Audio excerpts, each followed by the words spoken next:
Hi everybody, thanks so much for coming out this evening. Before we get started, a couple brief announcements. First, if everybody can put their cell phones on silent, your friends and neighbors would appreciate it. Feel free to take pictures. If you post them online, tag us. We're at Murder Books on both Twitter and Instagram. As I mentioned earlier, once this talk portion is done, if you want to go grab a drink, grab something to eat, if you have a higher number, we'll be using that Facebook and also our Twitter feed to be calling the groups of numbers that have been called.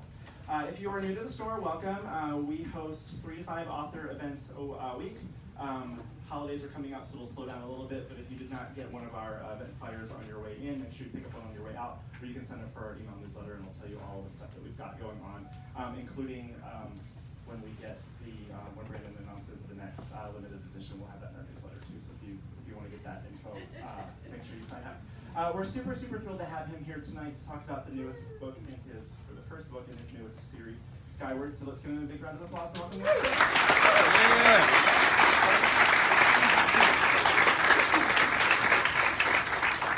Hey guys, thanks for coming out to see me again. I'm going to do kind of my standard thing, which is I'll start off by blabbing at you for a little while. You hand Professor Sanderson a microphone and he starts talking. This is just what happens.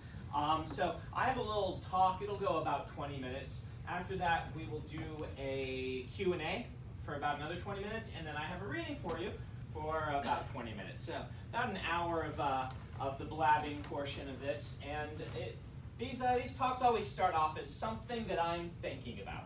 Whatever I happen to be thinking about at the moment. When I was working on this one, what I was thinking about was Indiana Jones. It'll relate, I promise. Indiana Jones. So the opening to the first Indiana Jones movie has one of my favorite shots in all of cinema. You probably remember this shot if you've seen it. It starts with the Paramount logo, right, which is a big mountain, and then it fades into a real world mountain. But the shot that's really cool is next. Indiana Jones steps into frame as a silhouette, like that cool silhouette of Indiana Jones, and covers up the mountain, right? And it's this cool moment where it's like, we are, from the get-go, being told how awesome Indiana Jones is. He's bigger than the mountain. He is bigger than the company that is releasing his movie. He is Indiana Jones. And indeed, the next part that goes shoots him in a very interesting way. You don't see his face. It's always in shadow. And it's usually the camera is shooting him from below, so he looks enormous in the screen. And this is the sort of thing in filmmaking they can do just to indicate how awesome this guy is, right? He is enormous. He is a larger-than-life figure. One of his men tries to betray him, and Indiana Jones turns around and whips the gun out of his hands. That's when he emerges from the shadow, and you see on his face a look of complete disconcern. He does not care that this guy tried to betray him. It's like a stern parent whacking the guy in the hand and letting him run off. It gives the impression that Indiana Jones is just too cool to even bother killing this guy who betrayed him, right? Probably how the next part goes. The whole dungeon where he goes through spiders and spears and the giant rock thing and all of that, right? But the part that I want to talk about today is what happens next.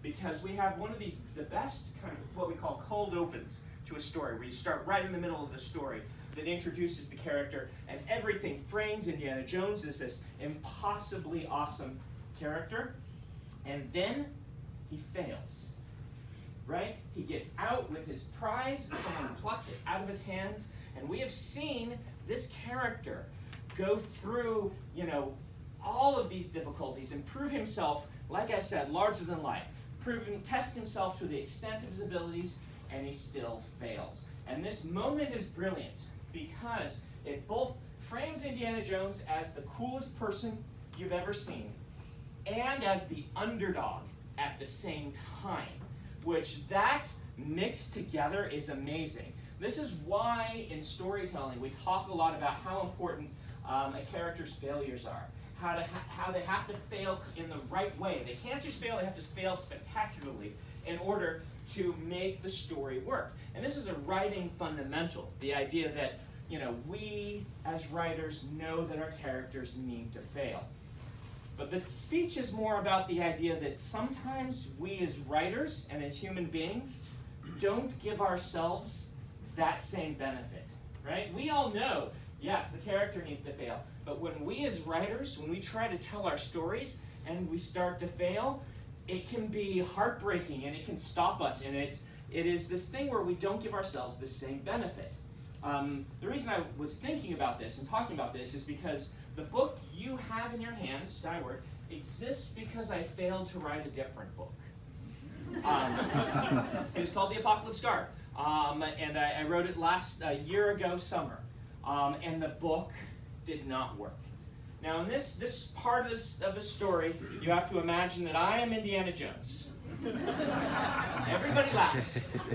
You read sci-fi fantasy, you should be able to imagine that, right? Me as Harrison Ford. But no, I like to think that I am pretty good at writing books, right? In my field, I like to think I'm pretty competent.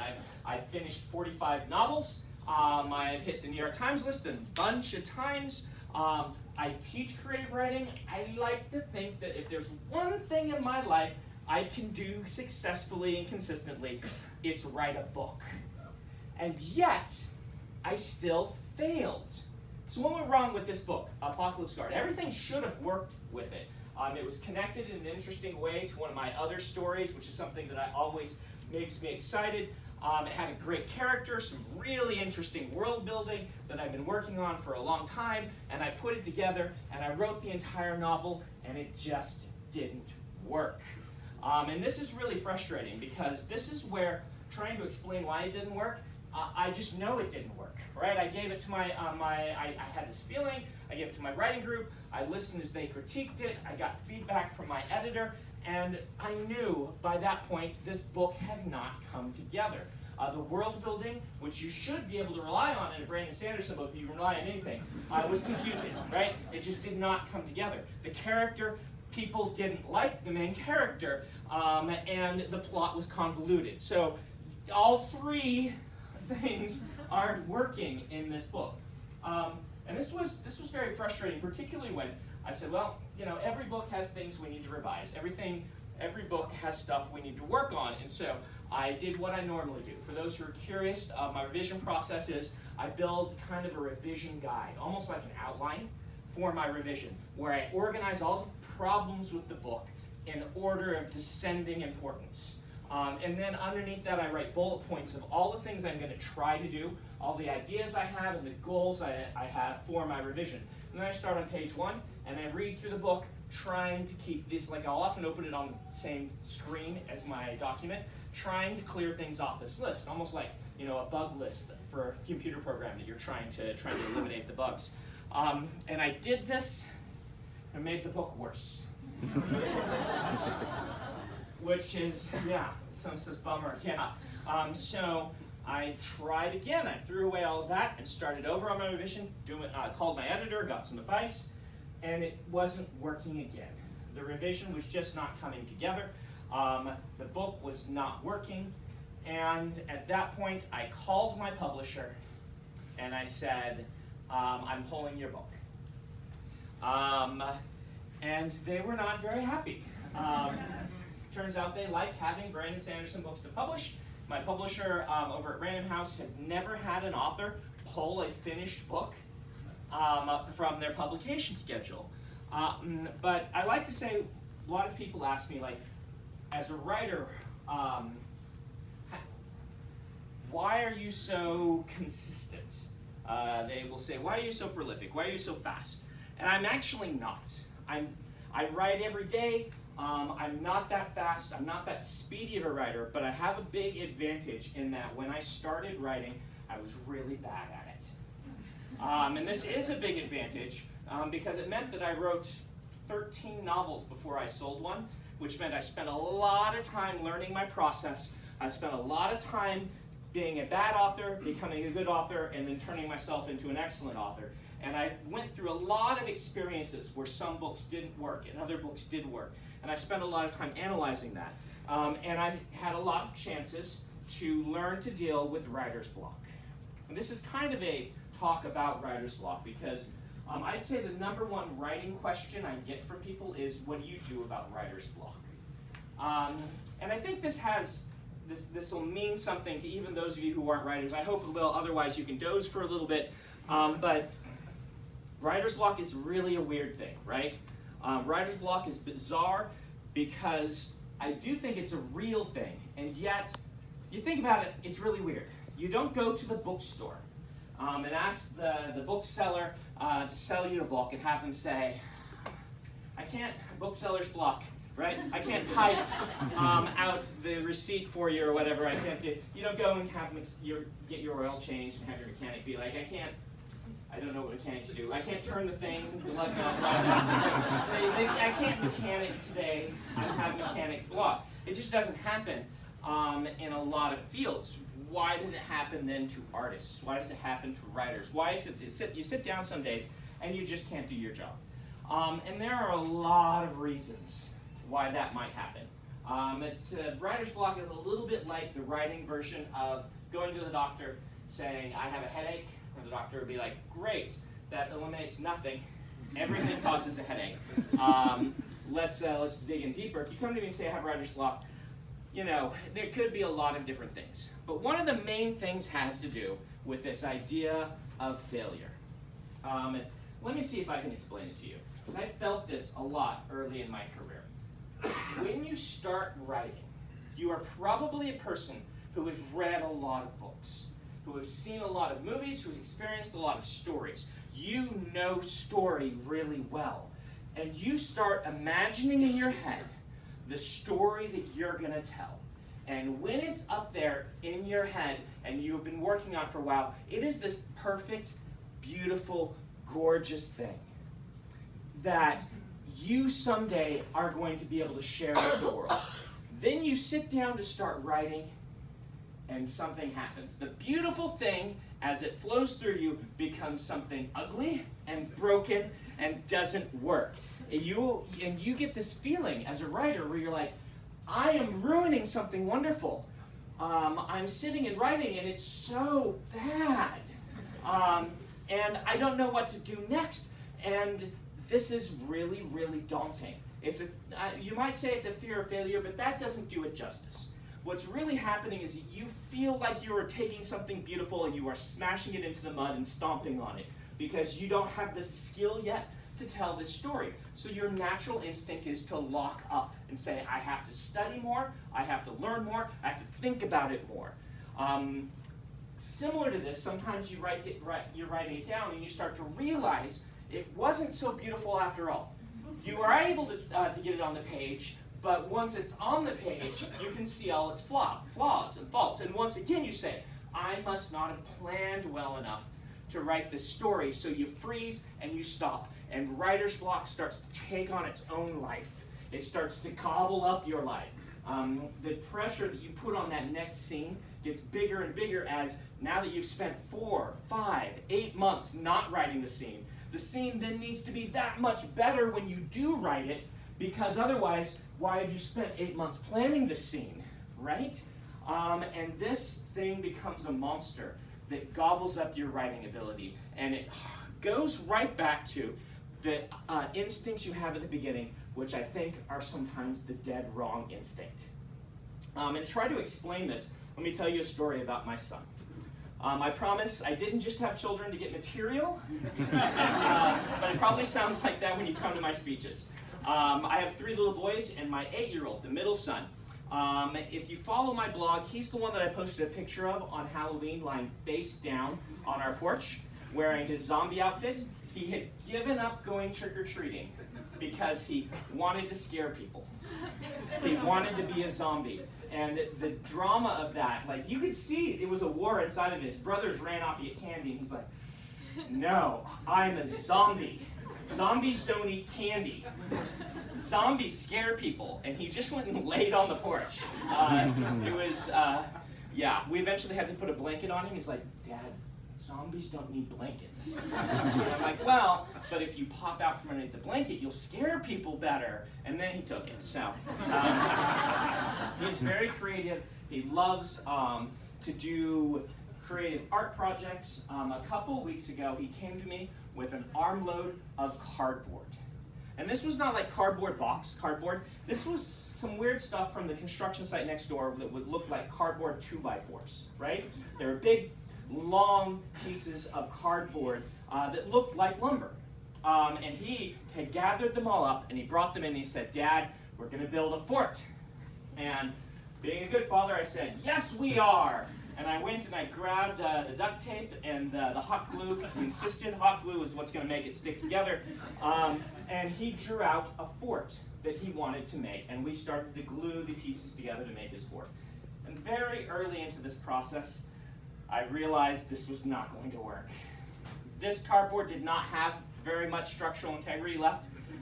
It was breaking and falling apart as we were gluing it together. So I tried to prepare it. I'm like, Alan, this is not going to work. He's like, yes, it will, Dad. Yes, it will.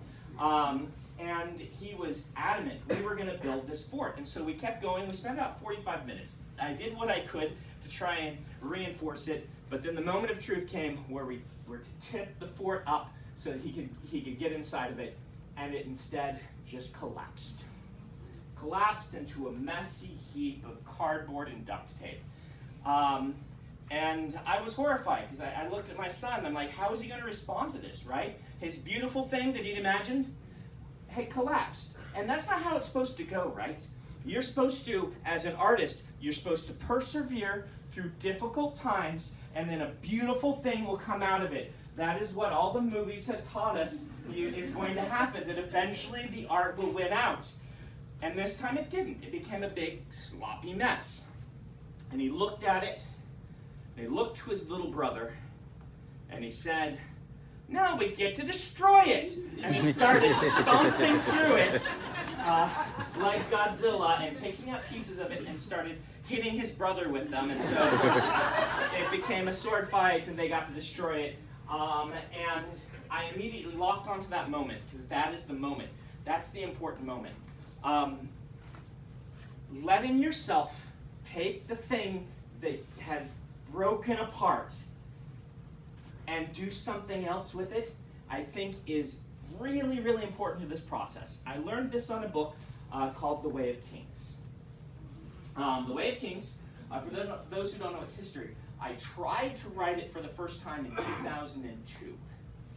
This was the 13th novel of my 13 unpublished novels. I told in my speech a few years ago, some of you might remember me talking about kind of the heartache I went through before publishing it, writing that book, and the decision I made to just kind of write the book of my heart and go forward with it. And it was supposed to be my opus, right? I had 1,000 pages of world building. I had this really awesome idea, this great cast, and I sat down to write the book, and it failed. It failed spectacularly. I tried to do like 8 or 10 different viewpoint characters, and they just got out of control, right? No one could keep track of all of these different characters and all these different places. And beyond that, I only got like an 1/8 of the way into each of their stories, so it didn't feel like one book. It felt like 8 opening parts of a book. The world building did not come together as I'd imagined it. It was missing some threads. The book was just kind of a big mess. It didn't have, if you've read The Way of Kings now, did not have Spren in it, did not have the Knights Radiant, and it didn't have Bridge 4. So, you're like, what is in this book?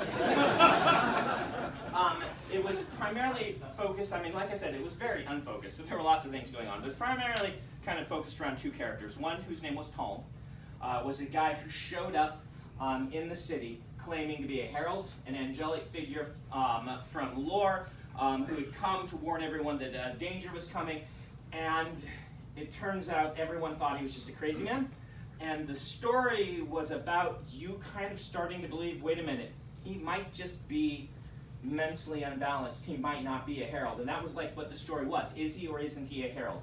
And it was also mixed with the narrative of a young man who won shard blade and plate in the war and went on to learn to be a shard bearer. He trained under the sword master in the city named Vasher, who later made another appearance in my books.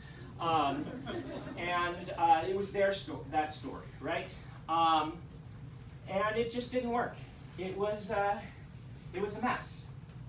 As an aside, for those who love trivia about these things, I sent it to my editor after he bought Elantris to ask what he thought of it. And somehow, Amazon found out that they had the book. I didn't even ever sign a contract about it, but they put it up for sale with one of those things that's like coming soon, right? And it stayed that way for like 6 years or something like that. to the point that my fans started to ask me, what is this book? I'm like, oh, it was a book that I wrote. I'll eventually do it again. It didn't work. So they started posting fan reviews of this non-existing book. And they were hilarious. There's stuff about pandas, bears in it, stuff. They just make things up. And you could show action shots of your own copies of the book. And since Amazon didn't have an image for it, they used the first one of those submitted to show the image. And so someone had come up with their own fake cover that had Elvis on it. As you know, The Way of Kings, and it said, a honk, a burning good book. Very good kind. You can still find that image online somewhere. We saved all the reviews when I actually wrote the book. I did eventually write the book. The book came out in 2010. What happened was, I found that over the years, having this in front of me, this broken, messed up thing, was an essential piece of getting the book done, because once I had written it and done it wrong, my subconscious was able to work on it. My brain could start saying, you know what was lacking is a through line of a set of characters that could provide the emotional heart for this story, and would add as a connective tissue to all these other stories going on. That's what you need for this book.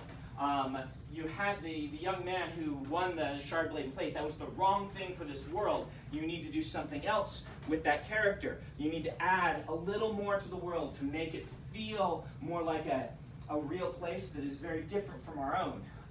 And over those 7 years, between 2002 and 2009, when I sat down to write it again, my brain was able to take this thing and fix the problems. And I think that is why the writer's block question is so important to understand. Because for a lot of us, until we give ourselves something to work on, then we'll never be able to fix it. As long as this idea, thing you want to do, remains this beautiful, perfect thing in your brain, and you will never be able to see the warts and the flaws and the pops that it has. Until you practice pulling that thing down and putting it on the page, you're not going to learn how to become the right conduit for that. Sorry to get kind of metaphysical here, but you need to practice lifting weights so that you can lift that weight when the time comes. And it all requires you to write anyway, even if what you're writing you know is not good enough. And when people say, what do you do when you have writer's block? I have learned the easiest and best way to get through it most of the time is to write anyway. To write that scene wrong so that you can then give yourself the knowledge and the instinct to start fixing it. And that is really hard. I make it sound easy, but it is not easy. It is really hard, particularly as a newer writer, to write something you know is not going to end up in your story. To write something that you know is flawed and broken, but is absolutely the way to accomplish this. And when I sat down and worked on The Way of Kings, and it came together, I instilled it with this idea. I called it Journey Before Destination, because I started to realize at that point that the goal of writing a story was not to produce a book. The goal of writing a story was to turn me into someone who better understood how to produce books. And that was the important part. And I guess that brings us around kind of to why I pulled the Apocalypse Guard.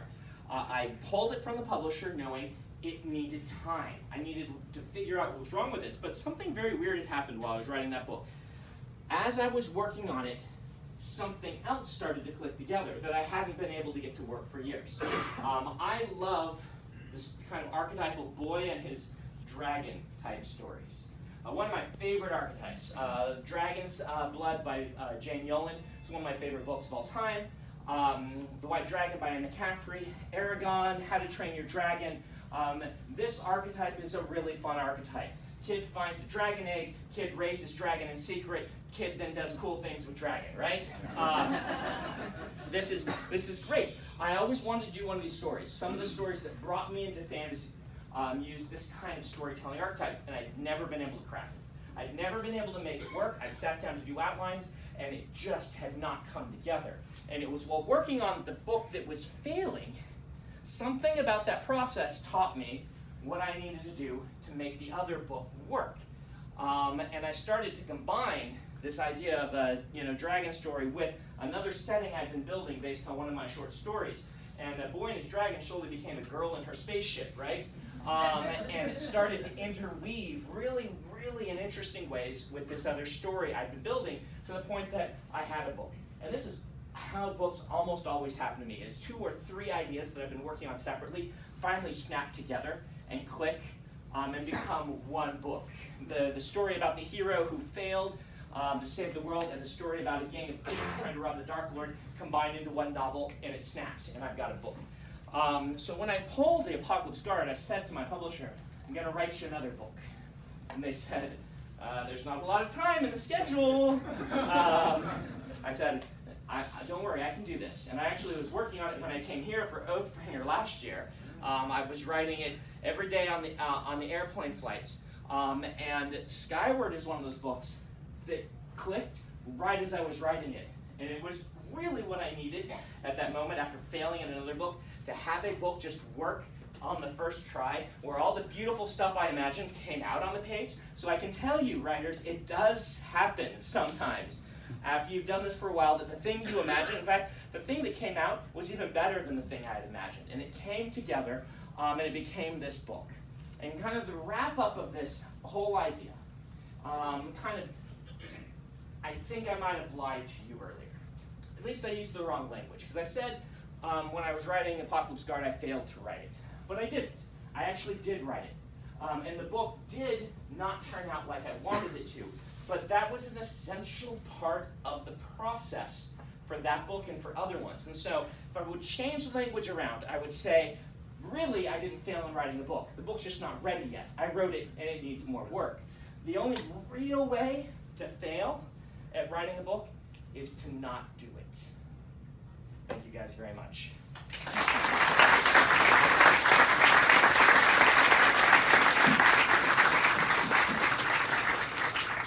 Let's go ahead and do a Q&A. And the way I will run this is I will take questions from the seated in the chairs portion, and then I'll go over here to this section, then to the back, and then we'll work our way up that way, just so you kind of know where I'm going. So anyone seated in the chairs, one request, please do not ask a question that would spoil a book in any of the series for people who haven't read it yet. Because I have a lot of books, and so we can't expect everybody to have read them all. So, Can I add a caveat to that? Yes. If you're not sure whether or not your question is a spoiler, your question is a spoiler, don't ask it. There you go. All right, so questions, go ahead. You were saying you were a professor? Yes. So it sounds like your writing process, that's a full-time job. Is it your full-time job, or has it been? Is writing my full-time job? How does that work with the professor thing? People actually ask us a lot. How do I balance all of these things? I am the least amount professor a person can be and still claim the title. I teach one class, one semester a year that is an evening class for 3 hours. I gave up all the other classes that I taught once the writing took off. And it's really quite helpful for me to have that one night a week where I just go out and work with new writers, because I think if you don't do that, and you don't see what new writers are doing and things like this, then it's too easy to kind of get crusted over in your little sanctuary and not pay attention to the outside world. But yeah, the professor part of Professor Sanderson has become very much less professorial over the years. Writing is my full-time job and has been since I went full-time in like 2006 or so. So I really only had like 2 years of being a real professor before I became a fake one. But they still call me one. They claim me. So as long as that is the case, I will use it. Go ahead. So the question in general, just your writing process.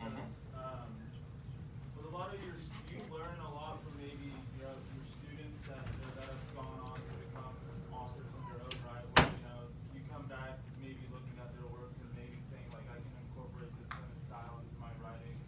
Do I learn a lot from like the students that go on and things like this? I would say I tend to learn more from the writers who were with me when I was breaking in, who are kind of around my age, because we're all kind of going through the same things.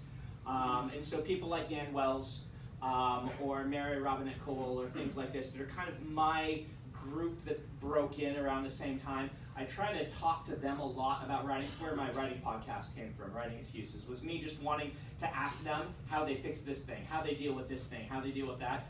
Certainly some of my students have gone on to do really great stuff that is inspiring. Brian McClellan, Powder Mage books are great. Charlie Holmberg, who writes the Paper Magician, the Glass Magician books, is great. A lot of really great writers. I don't know how much credit I can take for them, but I'm inspired a lot by a lot of the books that I read, but I wouldn't say that group specifically. Though working with new writers is kind of inspiring in its own way. Less about for the things they're writing and more just remembering what it was like and the passion you have when you're a brand new writer. That kind of fresh-faced innocence is handy for someone the longer you go in the field. Go ahead.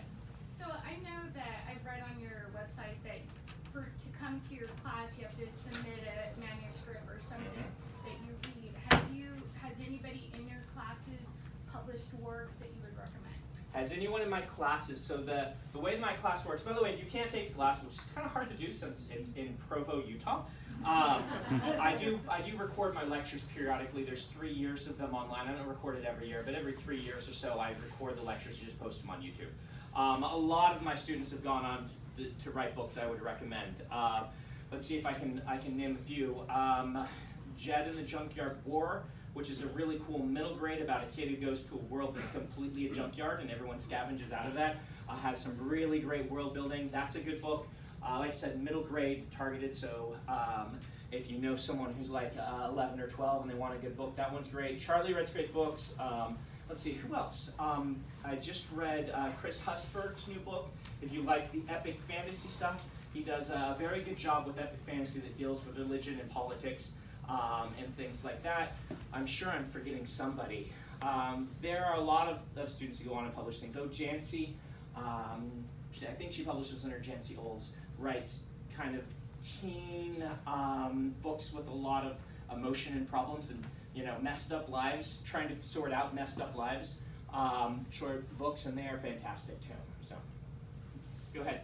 Is the Cosmere the thread connecting like several of your series something that came from the beginning or something that kind of grew? What a great question. So the Cosmere, which is the thread that connects a lot of my books together. All of my epic fantasies are connected in this world called the Cosmere. Was that from the beginning or is it something that grew? So I often point to the fact that I had those years not getting published as a big advantage because while I was working on those books, I didn't write like the first ones as a connected shared universe. It was after I'd done a number of them that I'm like, hey, there's something here. There's a thread that I can weave together. But by the time I got published, I knew all of that, right? And so when I wrote Mistborn, which is the first book I wrote knowing it would get published. Elantris was my first publish. It was number 6 in those years. I sat down specifically with Mistborn and built the Cosmere using some of these unpublished books as the history of what had happened. And so from the get-go of reading it, it was all interconnected. Elantris got retrofitted a little bit to fit in with this. From Mistborn is where it all kind of starts all working together and things like that. I was inspired to do this by authors I had read who did this really well that I liked. Stephen King did it. Michael Moorcock did it. I really kind of blew my mind when Asimov connected the robots in the Foundation books. Of course, comics have been doing it forever, but when I saw authors doing it, it's what made me really excited, and I would count those as inspirations. All right, we'll go ahead. Yes, in the glasses. You said 13 failures, right? Yes. Kings was your 13? It's my 13th. Are there any other that you ended up publishing up Oh yeah, of those books any others I ended up publishing. White Sand, which was my first book, I rewrote as book number 7 or 8, and I eventually turned into a graphic novel. Big chunks of book number 9 turned into Warbreaker. And books 11 and 12, one was called The Final Empire and one was called Mistborn. Remember how I told you 2 ideas mashing together are what made the story finally work? It's kind of the best parts of those two books turned into a new book. The magic system from one and the lore of another is really how it worked out. So I did not publish any of those books as they were written except for Elantris. Way of Kings I started from scratch when I rewrote it, and Mistborn I started from scratch when I rewrote it. But certainly ideas that were part of them ended up in those books. All right, we'll go right here. Yes? Do you have a favorite world or character? I do not. All my books and my characters are my favorite because they're like my children. Yeah, go ahead. So, you mentioned you have an idea in how the Cosmere's going to go. Does the ending of the Cosmere, considering you have 7 more Stormlight books Yes. in years to go, does the ending of the Cosmere hang over your head? Does the ending of the Cosmere hang over my head because I've got a ways to go? Yeah, it's starting to loom a little bit, right? When I was, when I was in my 20s and 30s doing this, like, I could write every story. I had plenty of time, and now that I'm in my 40s, I'm like, let's make sure we focus and keep going on this. And so, one of my goals has been to try to learn to write novellas so that the random ideas that pop in my head became novellas instead of novels, because the way I work, I can't stay on one thing between books. I find that it burns me out really fast if I don't have something new to work on. But if that new thing to work on can be a novella, like one of the Legion books, or like Perfect Stage, or Snapshot, or something like that, and then I can jump back into kind of a mainline book, I can reset myself quickly. And that is why you've seen me kind of practice that. And things like that. My goal is kind of to be closing things off faster than I open them, which is why Legion got finished this year, why Alcatraz will probably get finished next year. For those waiting for a Rhythmatis sequel, eventually. Let me get these other two closed off first. For those who want Reckoners I consider to be done. Apocalypse Guard was connected to Reckoners, so there might, if I eventually release that, if I can fix it, it might hopefully answer some questions you might have about the end of that series. Elantris, Warbreaker are both part of the Cosmere arc, which is, what I'll probably do is I'll write Stormlight 4 and 5 and the last Wax and Wane book over the next few years. 5 years, next 5 years probably. And then I will stop and probably do Mistborn Era 3, which is the 1980s Mistborn, and maybe some Elantris sequels. And then I'll come back and do Stormlight 6 through 10, which take place about 10 years in world after Stormlight 5. Same characters, at least the ones who survive. But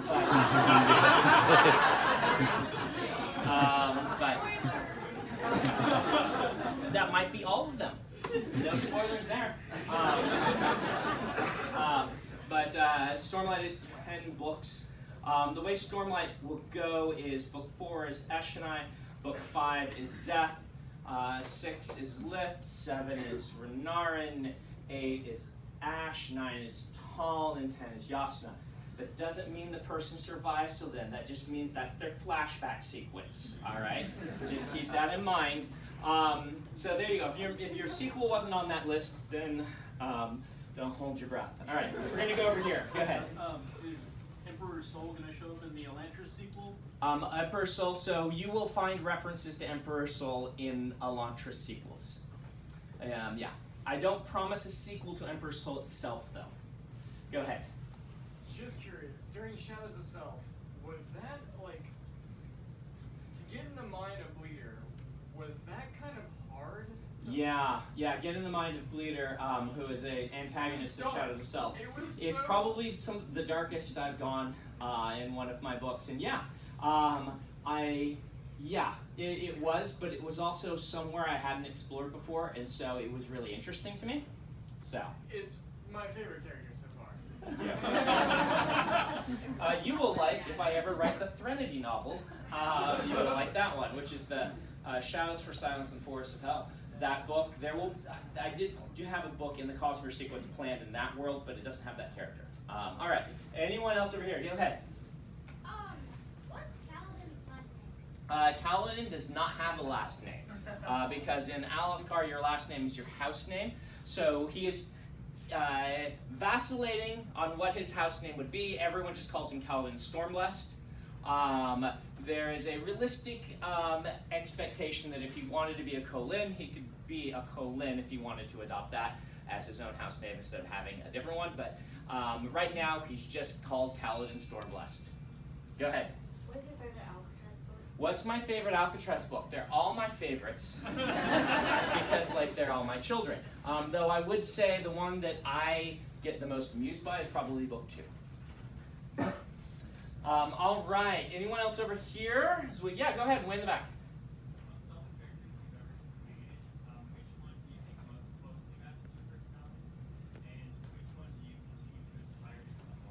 Okay. So of my characters, which is most likely and like me, and which one do I aspire to be most like? You know, this is a really interesting question. All of my characters are part me and part not me.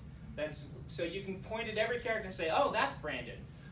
Alcatraz, my mother says, is most like me. I don't know what that's saying, but those are really goofy middle grade books about a character who can't take anything seriously.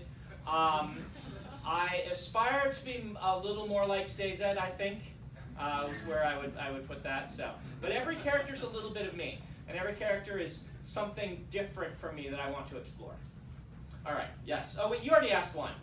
Oh, okay. Do you have a favorite Smedry talent? Do I have a favorite Smedry talent? Yes. I took a lot of these from things my mom does, which are things that maybe I do also, like being late to everything, and being bad at dancing. Probably mine is being bad at dancing, probably my true talent is the ability to use a lot of words to say nothing. All right, let's go back over here. Oh, yeah, go ahead. I know Fox bought the rights to Steelheart and stuff like Yes. that. Do you know if there's anything like coming out of that? Have they updated you? All right, big update on media properties based on Sanderson things. So we'll start with the Reckoners since you started there. Fox owns the rights to the Reckoners. They have been bought by Disney. We don't know what that's going to do to it, but Fox has always been very excited about Steelheart, and so we will see what happens. We do have the Reckoners board game that came out and is shipping to backers. It's not for sale yet to people who didn't back it, but it will be eventually. Let's see. Let's go down some of the smaller projects. Legion is owned by a company out of Canada called Cineflix, and they are working very hard to make a television show out of that. They just bought the rights last summer, but last I heard they had a showrunner interested, so maybe some announcements about that. Closest to being published or to being a movie is probably Snapshot, which is kind of you probably don't know what that is. It's one of my novellas. It's like a mix between The Matrix and the movie Seven. So it's very different from a lot of my stuff. But it's very close. They have a script, and the screenplay is really good. And they have someone attached to direct that they haven't announced yet, so I can't announce it. But that one is probably the most close, which is going to be weird if my first movie is a serial killer thriller. But, whatever. The Cosmere books are owned by DMG Entertainment.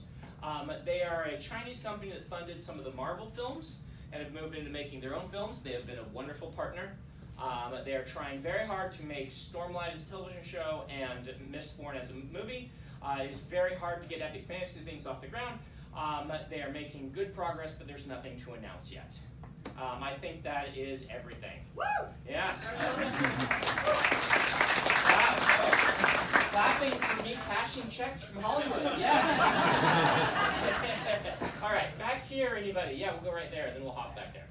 Yeah. Just real quick. Oh, we're going to do him first, and we'll jump back to you. Yeah.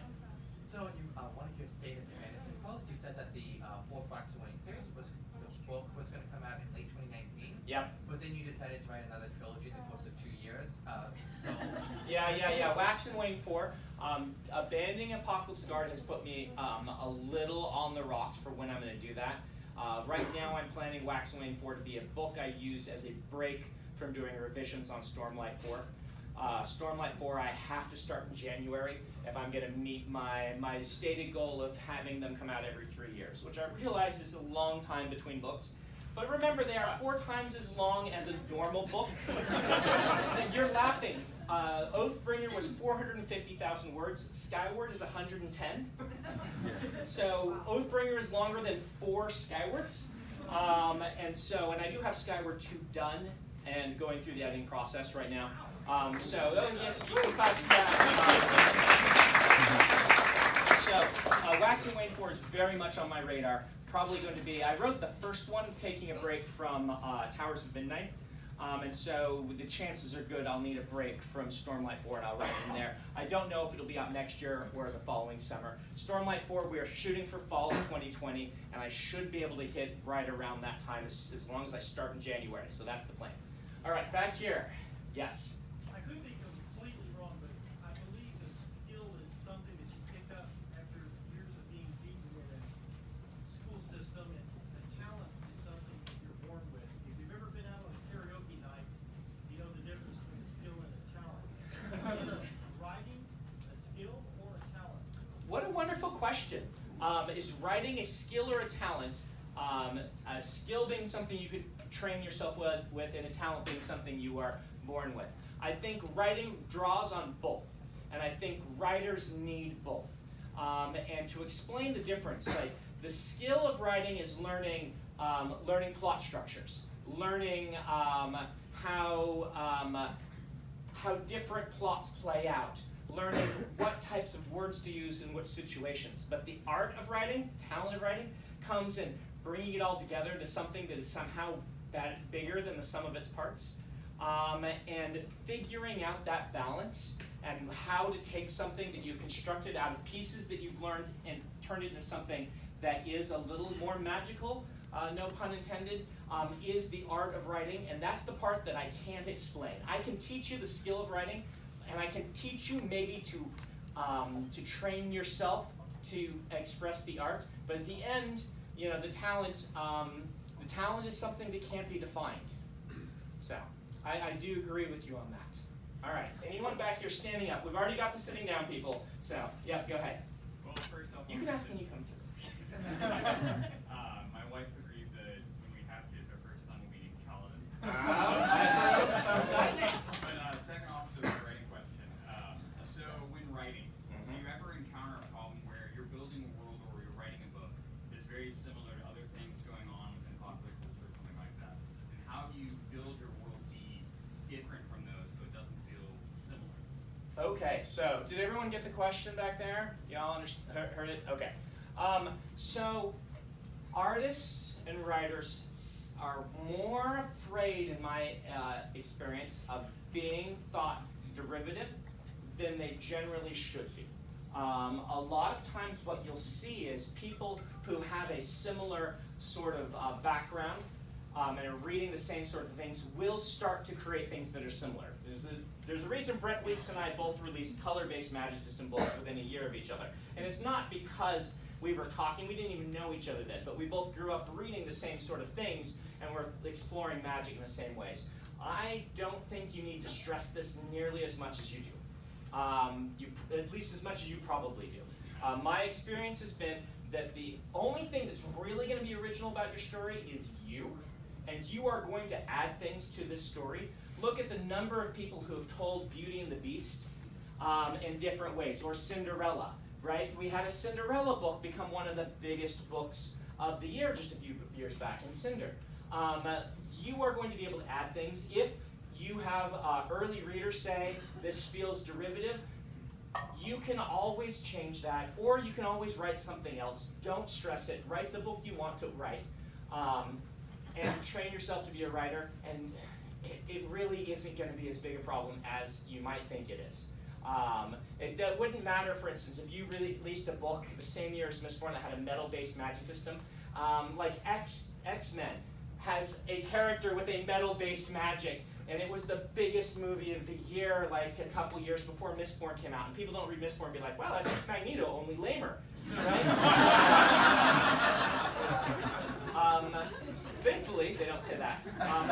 So don't worry as much about this as you might, okay? All right, last question. Go ahead. So a lot of filmmakers and authors that have ended up producing not great work a lot of times they'll cite the publishing house, they'll cite the studios, things like that, and the pressure that they get to release earlier than they initially wanted to. Mm-hmm. How have you managed that relationship with your publishers to effectively make sure that all of your books have met at least your criteria for excellence, and certainly your fans seem to really enjoy them? Yeah, How do you work that? it is a balancing act, right? Because there is a business side to this. Writers don't get as much push as filmmakers do because no one has invested $200 million into me making a book, right? And recently I've moved my contracts away from advances and more to kind of just being a cooperative publishing deal with the publisher, kind of with the understanding that they don't get to give me deadlines. I write the book and I turn it in, and I'm able to do this because they trust me to actually write the books and turn them in, right? And so it is a balancing act, though, in a different way. I've never really felt pressure from the publisher, but at the same time, there's that famous quote, art is never finished, it's only ever abandoned. You can always do another revision, and where to stop your revision is something that I think each author kind of has to come to terms with, because if the book were released a year later, it would be a different book. It may not be better, it might be better, it may just be different, right? And so learning to balance that, to know when you're done with revisions and things like this, I think is certainly a part of it. It isn't a big problem for me. Words of Radiance is the closest it came to being a problem because we had the publication date set, and then the revisions just took longer than we expected, and my poor assistant who was doing copy edits was spending way too long on those copy edits and stuff like that. We're trying to learn to balance that, but it's something that authors have to learn to balance, so it's a good question. I'm not sure if I have a straight answer for you on it, though. All right, we will stop there. Let me do a few announcements, and then I'll do the reading. Announcement 1. I will allow photos. This is just fine. I like to do it. I'm happy to do it. Way we're going to do it is someone will come to you while you're in line, right? Probably when you're waiting and someone else is talking to me, and they'll say, "Would you like a photo?" If you don't want one, it's okay. I won't be offended. But we want to make sure. Then they're going to take your camera, and what your job will be is to step right over here, right, next to me, and we'll have somebody probably right here take a picture, and I'll be sitting on this side, and they will count to 3. I'm already going to be signing your books, right? I will look up on 3. I'm like a trained dog. I will look up on 3, smile for the camera. I give consent for you to put your arm around me if you would like. I promise you I will look up, and I promise you I don't want to ignore you, but I do need to get through the books. We are going to limit it to any number of copies of Skyward personalized and one other book personalized. I will sign as many as you want me to, okay? My signature is fast. It's the personalization that slows me down. And so just keep that in mind. They'll be posted in your books. We'll post it the ones that are going to get a name in them. I've had to trim down the number of personalizations I do because the signings just keep getting longer and longer. If you were here for Oathbringer, you know that is getting a little unwieldy. And so along those lines, I apologize if our interaction is abrupt and if it feels impersonal because we're just zipping through. I try to do a big speech up front at these things because I know that the actual going through the line is going to be snap, snap, snap, snap. I move at about 100 people an hour, right? So you can use that to gauge. They're going to be posting, which is one of the things I really love that this store does. So you can watch which numbers are coming up so you can go out and grab a drink or something and come back. But just you can roughly estimate. We're probably going to be at this for 3 hours would be my guess after this, after the reading part. My last announcement is a thank you to the bookstore. Let's applaud for it.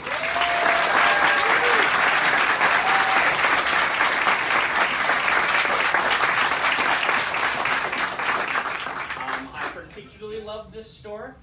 You might have noticed, I kind of just got it put on my schedule one time by my publicist. They're like, "You want to do this?" I'm like, "I've never heard of them."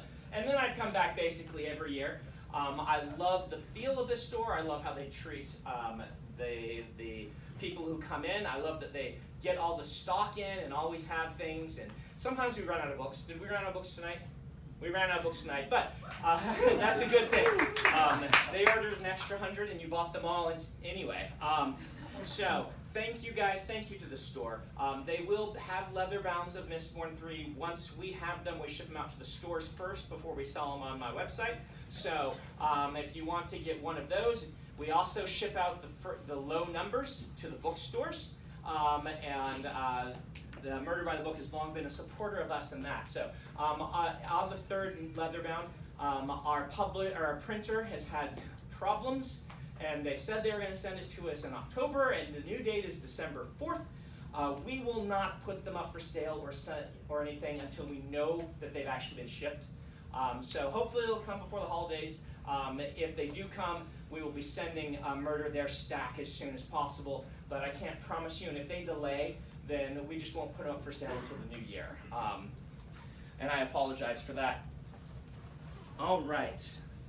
I am going to read for you now.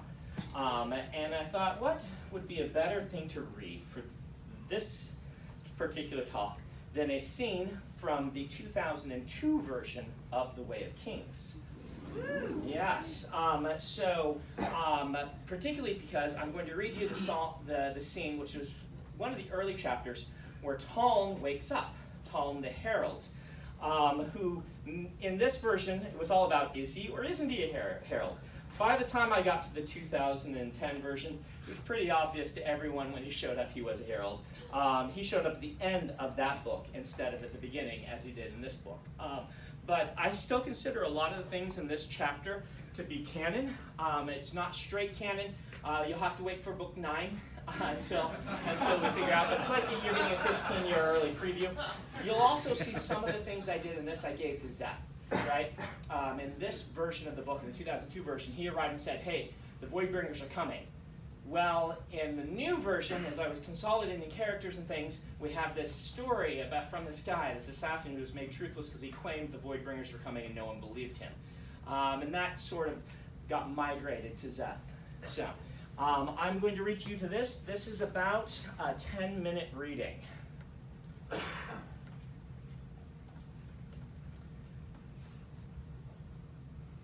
Taln awoke from a dream of agony and screams. 2 things occurred to him immediately. First, as a herald, he should not need to sleep. Second, as a herald, he definitely shouldn't dream. He frowned, sitting up, noting that he wore only a loincloth under the sheet. The last few days were a blur in his mind. He'd come to the city.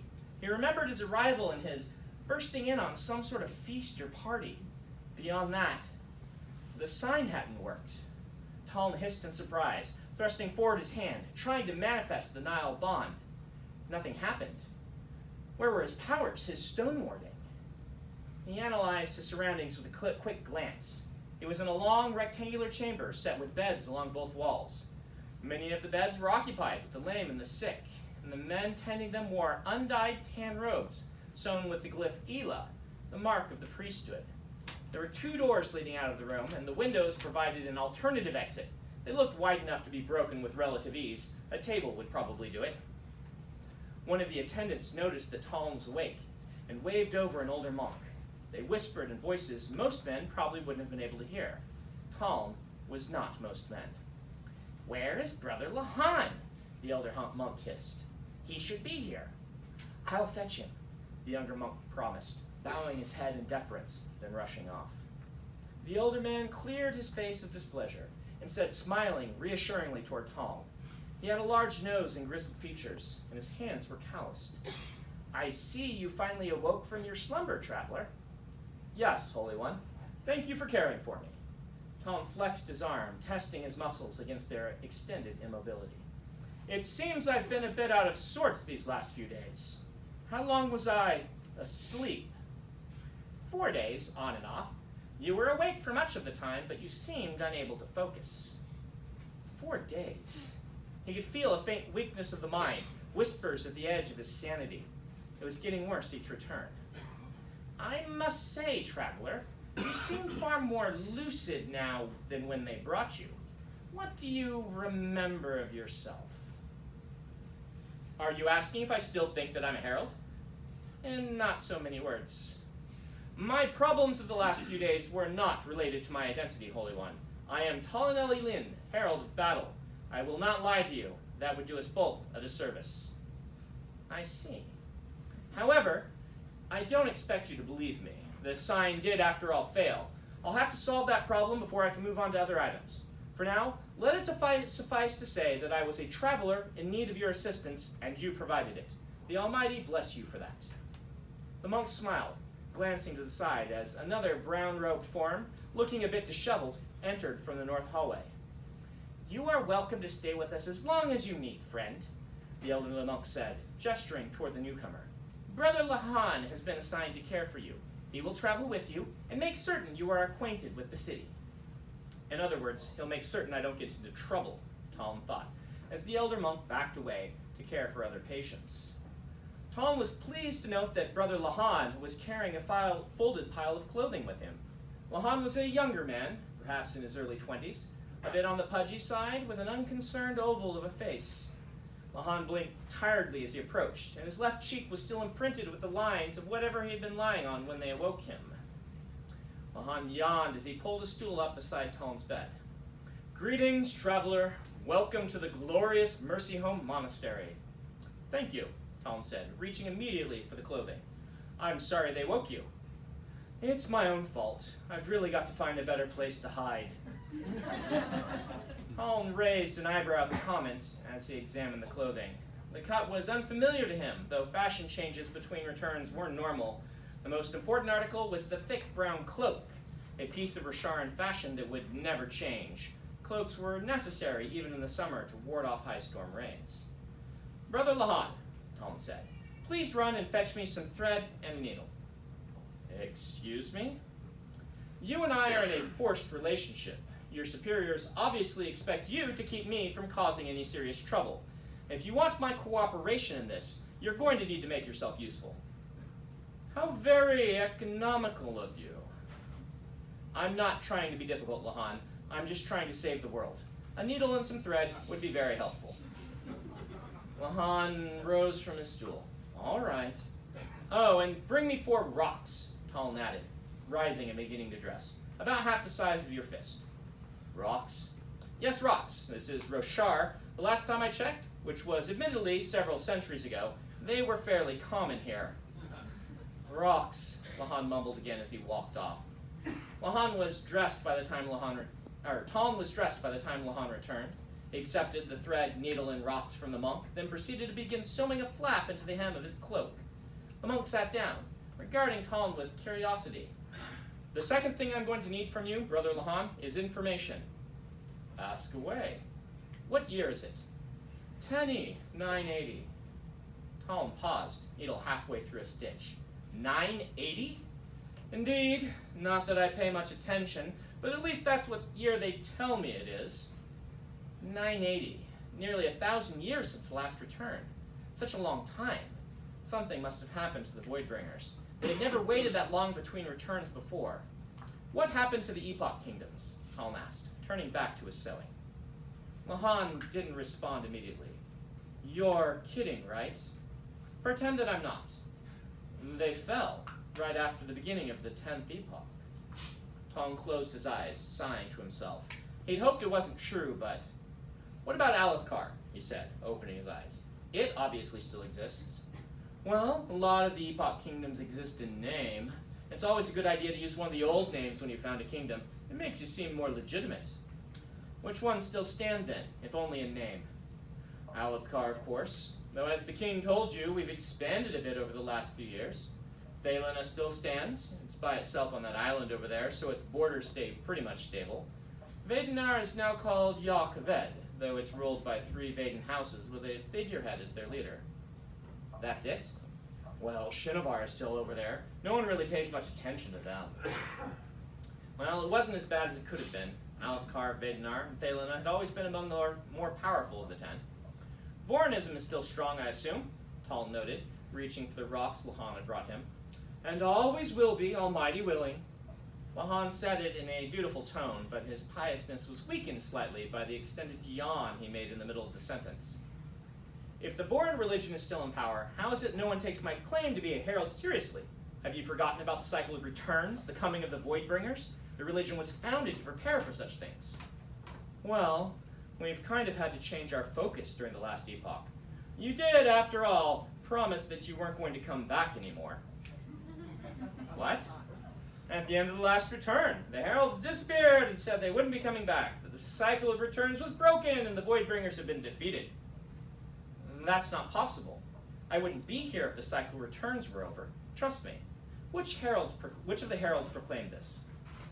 Lahan shrugged. You're kind of asking the wrong monk. Actually, the wrong monastery. The Order of Ishar contains all the history experts. This all happened 1,000 years ago, after all. But it's your theological heritage. So the senior monks are fond of telling me. Taln stood, putting on the cloak. You sewed rocks into your hem. How very odd of you.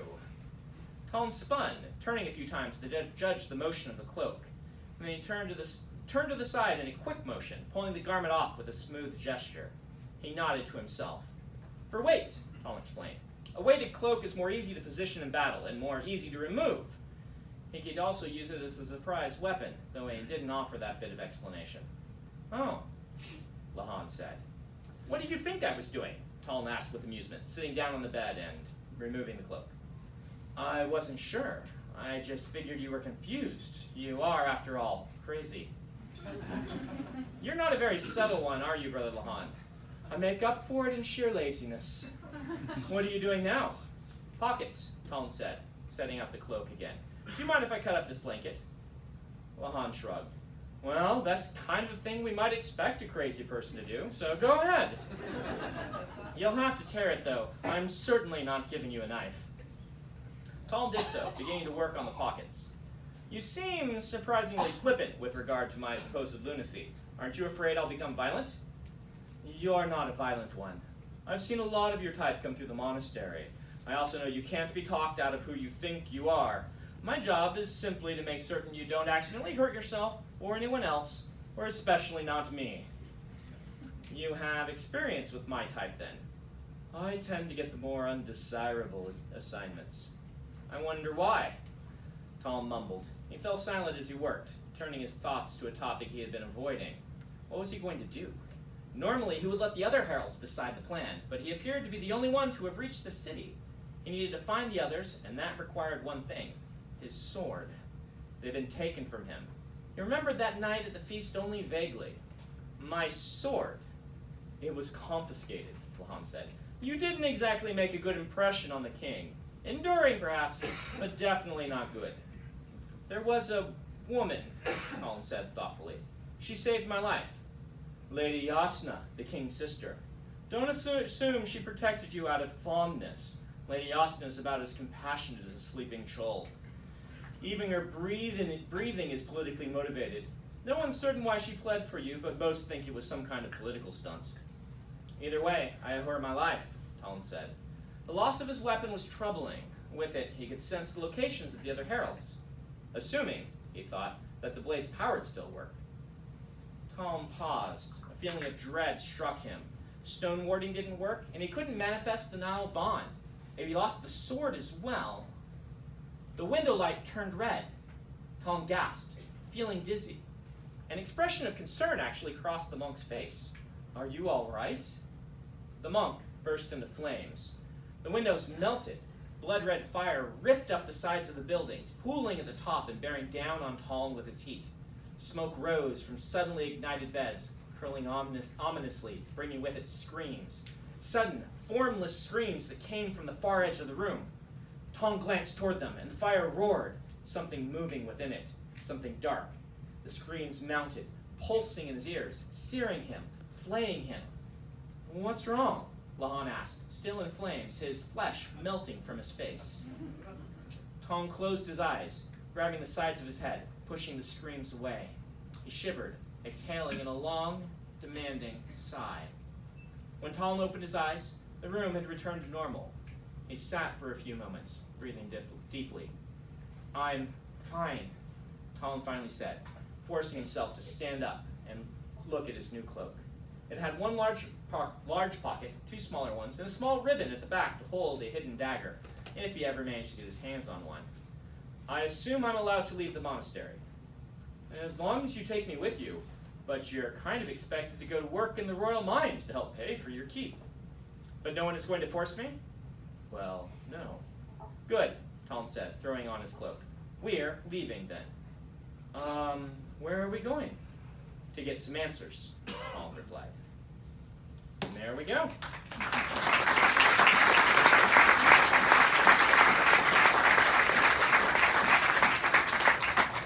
Thank you guys again. I'm going to turn this microphone over to the bookstore, and we're going to start working through the line. Feel free to ask me a question, particularly if it's a short one, as you come through. I may not ask you to ask one, but if you can go ahead and ask one as you come through. So thank you guys very much. Thank you very much.